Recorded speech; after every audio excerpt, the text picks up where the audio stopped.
LIT News. Headlines: Duels of Greeks and Trojan Heroes. The Ruth of the Greeks. The Death of Patroclus. The Rage of Achilles.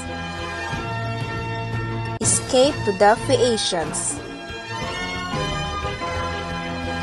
Odysseus account his adventure. Return to Ithaca. Slaying the Suitors. Good morning to all viewers. Welcome to LIT News. Today, March 17, the report is about Iliad and Odyssey.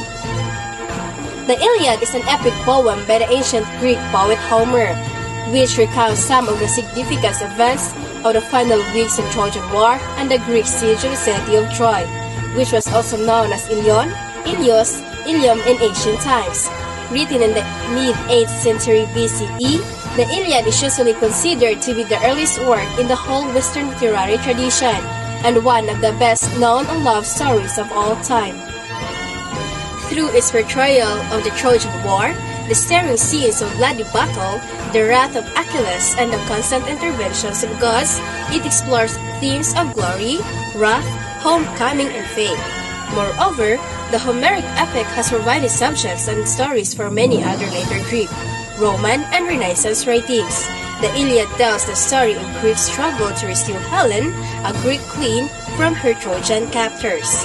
The Odyssey takes the fall of the city of Troy as its starting point and crafts a new epic around the struggle once of those Greek warriors, the hero Odysseus. The Iliad of the first of the two books taking place during the final weeks of the Trojan War, a major period of warfare between several of the powerful Greek cities. The most notable combatants were the city of Mycenae, led by Agamemnon, and the city of Troy, governed by Hector. You don't really need to know the whole background of this war, but it suffices to say that it was caused by human emotions. People act out of vanity, pride, and lust, and the result is a major war that splits the Greek world. There is a pretty clear message here that these actions have negative consequences. For more information, let's hear the reports of Real John Cartesiano. Hi everyone, this is Real John Cartesiano. I am the news reporter to this breaking news. The story covered in the Iliad begins nearly 10 years into the siege of Troy by the Greek forces, led by Agamemnon, the king of Mycenae. The Greeks are quarreling about whether or not to return Chryses, a Trojan captive of King Agamemnon, to her father Chryses, a priest of Apollo. Agamemnon wins the argument and refuses to give her up the treatise to ransom the girl to her father. In turn, Chryses pleads Apollo to help him, so the open god plagues the Greek camp with a pestilence. At the warrior hero Achilles ordered the Greek soldier force Agamemnon to return Chryses in order to appease Apollo and end the pestilence. But when Agamemnon eventually reluctantly agrees to give her back, he takes in their stead Chryses, Achilles' own war prize, concubine, feeling dishonor Achilles wrathfully withdraws both himself and his Myrmidon warriors from Trojan War. Testing the loyalty of the remaining Greeks, Agamemnon pretends to order them to abandon the war. But Odysseus encouraged the Greeks to pursue the fight during a brief truce in the hostilities between Trojan and the Greek troops. Paris and Menelaus meet in the single combat over Helen, while she and the old king Priam of Troy watch from the city walls. Despite the goddess Aphrodite's intervention on behalf of the overmatched Paris, Menelaus wins. This is Real John Cartesiano, LIT News. To continue the story, let's hear the report of Danica Arellano. Good morning, this is Danica A. Arellano. I am the news reporter with this breaking news. Despite the goddess Aphrodite's intervention on behalf of the overmatched Paris, Menelaus wins. After the fight is over, the goddess Athena, who favors the Greek, provokes the Trojans to break the truce, and another battle begins. During the new fight, the Greek hero Eumetis, strengthened by Athena, obliterates the Trojans before him. However, In his blind arrogance and bloodlust, he strikes and injures Aphrodite. Meanwhile, in the Trojan castle, despite the misgiving of his wife, Andromache, the Trojan hero, Hector, son of King Priam, challenged the Greek warrior hero Ajax to a single combat and is almost overcome in battle.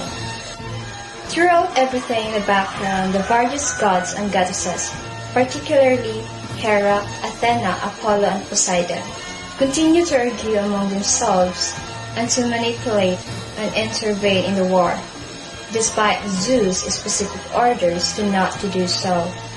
Achilles steadfastly refuses to give in to pleas for help from Agamemnon, Odysseus, Ajax, Phoenix, and Nestor, declining the offered honors and riches. Even Agamemnon's belated offer to return Briseis to him. In the meantime, Diomedes and Odysseus sneak into the Trojan camp and wreak havoc. But with Achilles and his warriors out of battle, the tide appears to begin to turn in favor of the Trojans. Agamemnon is injured in the battle, and despite Ajax's efforts, Hector successfully breaches the fortified Greek camp, wounding Odysseus and Diomedes in the process, and threatens to set the Greek ships on fire. Patroclus convinced his friend and lover, Achilles, to dress in Achilles' own armor and lead to Myrmidons against the Trojans. The first two times Patroclus launches against the Trojans, he is successfully killing Sarpedon, son of Zeus who participated in the war. Intoxicated by his success, Patroclus forgets Achilles, warning to be careful, and pursues the fleeing Trojans to the wall of Troy. He would have been taken to the city were it not the actions of Apollo. Danica Arellano, LIT News.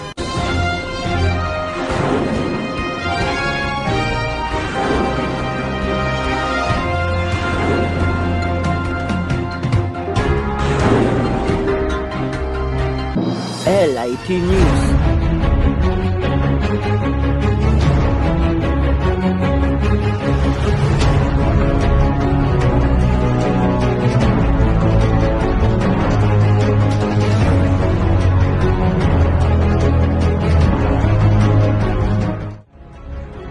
Who are you, soldier? Achilles, son of Peleus.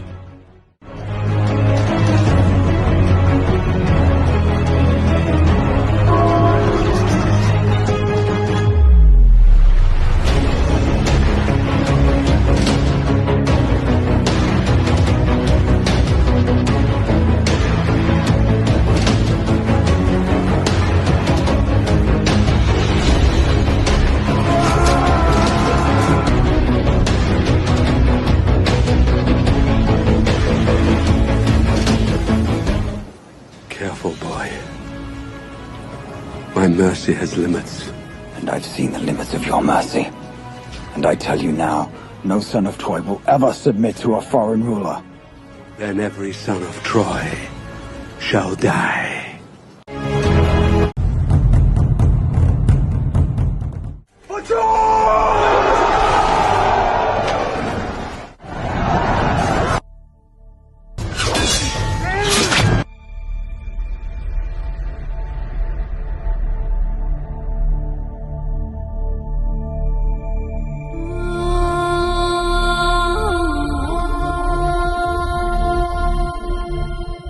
You wore your armor, your shield, your greaves, your helmet.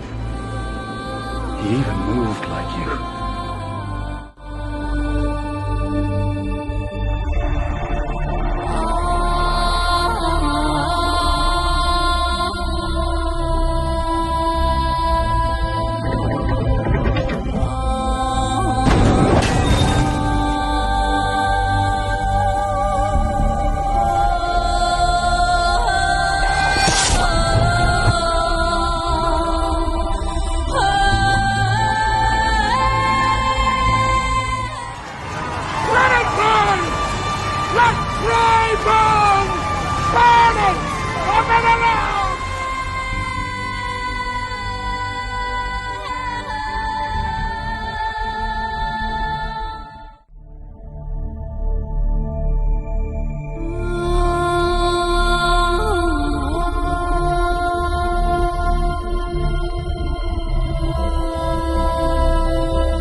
LIT News. Good morning again. Now let's have the continuation of the report. What happened during the war? Let's hear updates from Shane Alcazar. The god of music and the sun is the first one to strike Patroclus. After that first blow and in the heat of the battle, Hector also finds the disguised Patroclus and thinking him to be Achilles, fights and with Apollo's help, kills him. Menelaus and the Greeks manage to recover Patroclus' corpse before Hector can inflict more damage. Distraught at the death of his companion, Achilles then reconciles with Agamemnon and rejoins the battle, destroying all the Trojans before him in his fury. As the 10-year war reaches its climax, even the gods join in the battle and the earth shake with the glimmer of combat.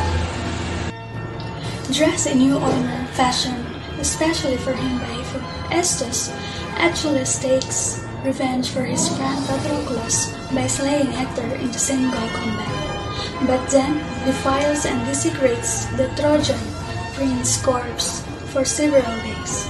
Now at last, Patroclus' funeral can be celebrated in what Achilles sees as a fitting manner.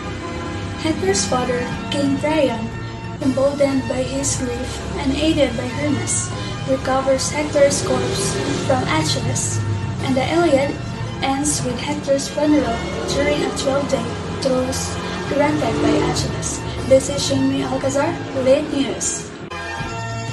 Thank you, Shane. For further updates, let's hear from the reports of Francis Carpivo. The main theme of the poem is that of war and peace, and the whole poem is instinctively a description of war and fighting. There is a sense of horror and crudity built into humorous effect, and yet this is a sense of heroism and glory that adds a glare to the fighting. Homer appears both aboard a war and to glorify it, featuring similar tale of the peacetime efforts back home in Greece, and serve as contrast to the war, reminding us of human values that are destroyed by fighting as well as what it's worth fighting for.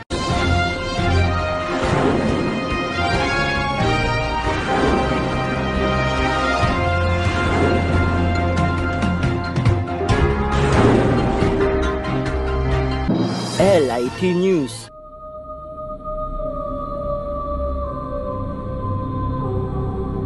Nearly 3,000 years ago, the passion for one woman ignited the greatest battle ever fought, for love.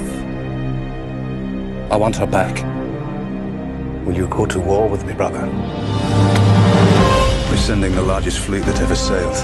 We need the greatest warrior. Achilles can't be controlled. Be careful, King of Kings. First, you need the victory. I won't ask you to fight my war. You already have. No son of Troy will ever submit to a foreign ruler. Then every son of Troy shall die. We will be together, in this world or the next. Immortality!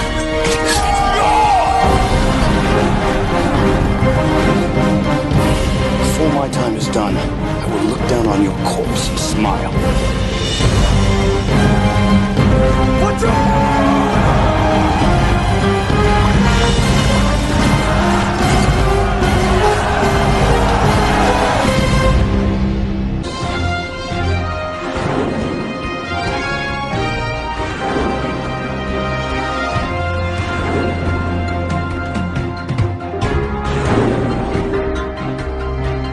LIT News.